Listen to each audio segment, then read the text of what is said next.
Welcome, weary traveler, to a space between the echoes of the modern world and the deep, quiet breaths of the ancient past.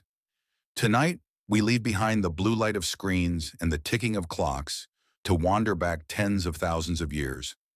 As you settle into your blankets, imagine the world as it once was, a vast, silent wilderness where the only schedule was the rising sun and the shifting seasons. Close your eyes and breathe deeply as we explore the gentle rhythm of a day in the life of our early ancestors. What did they actually do when the world was still new? Long before the invention of the workday, life was a continuous, mindful flow. The early human morning didn't begin with a jolt, but with the soft, blue light of dawn filtering through a cave entrance or the canopy of a forest. There was no rush to be anywhere, for they were already home, deeply embedded in the landscape that provided everything they needed. As the embers of last night's fire were gently nudged back to life, the morning air carried the scent of damp earth and wood smoke. Their day was not measured in minutes, but in the simple, profound requirements of being alive: food, safety, and the warmth of the tribe. As the sun climbed higher, the group began its slow, deliberate migration into the surrounding wilds. Foraging was the heartbeat of their survival, a meditative walk through a natural pantry. This wasn't a desperate search, but a skilled, observant journey. They moved through the tall grass with a quiet intimacy, their fingers brushing against familiar leaves and their eyes scanning for the specific curve of a tuber or the bright glint of a berry. In these early hours, the world felt immense and generous, and every discovery was a small, silent victory. While the foragers moved through the brush, the hunters moved with a different kind of stillness. Hunting in the ancient world was rarely the frantic chase we often imagine. Instead, it was a test of supreme patience and profound observation. A group of hunters might spend hours simply sitting in the shadow of a limestone cliff, watching the horizon and reading the language of the wind. They understood the migration patterns of the deer and the subtle shifts in the clouds. Every movement was intentional, every breath synchronized with the rustle of the leaves as they waited for the perfect moment that nature provided. By the time the sun reached its zenith, the heat of the day invited a natural pause. This midday period was a time of deep rest, a biological necessity that our modern world has largely forgotten. Beneath the sprawling shade of an ancient baobab tree, or within the cool, stone embrace of a rock shelter, the tribe would reconvene. There was no pressure to produce. Instead, there was the simple pleasure of being.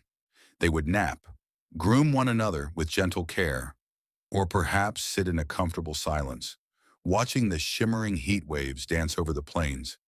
It was a time for the body to recover and for the mind to drift. During these quiet afternoon hours, the camp became a place of slow, rhythmic creation. This was the time for the tech of the Paleolithic, the patient shaping of stone and bone. You might hear the rhythmic clack-clack of flint knapping as a craftsman carefully struck a core of obsidian, sending tiny flakes flying to reveal a sharp edge. Another might be using a bone needle to pierce a piece of softened leather.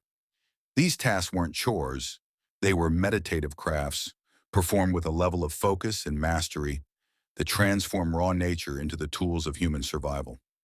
Each strike of the stone was a heartbeat in the story of our progress. As the afternoon shadows began to stretch and soften, the camp hummed with a gentle, communal energy. This was the time for the most vital task of all, the education of the next generation. There were no classrooms here, only the lived experience of the tribe. Children didn't sit in rows. They sat at the feet of their elders, their small hands mimicking the way a mother scraped a hide or the way a grandfather identified the tracks of a leopard in the dust. Every game played was a lesson in survival, and every giggle that echoed through the trees was a sign of a tribe that was thriving, not just surviving. As the foragers returned with their woven baskets heavy with the day's bounty, the focus shifted toward the evening hearth. The fire was more than just a source of heat, it was the heart of their home.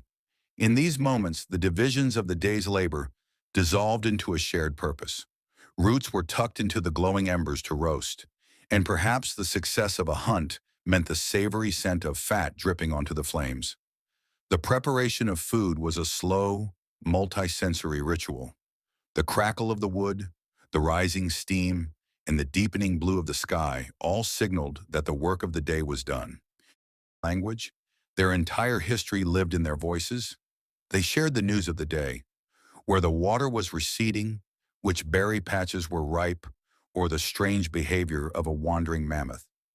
But beyond information, they shared emotion.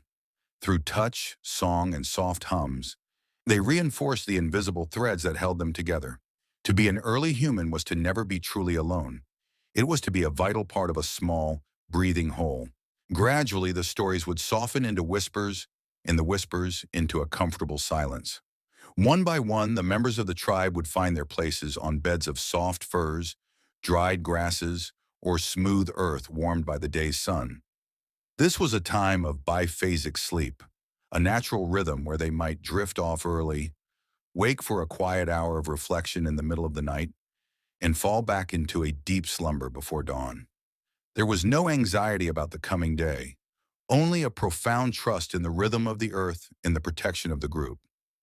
The fire, now a low rhythmic pulse of red embers, watched over them like a silent guardian. What do you think, was life more peaceful before or now? Tell us your thoughts in the comments section, and don't forget to subscribe. The channel, also hit the like button to encourage our work.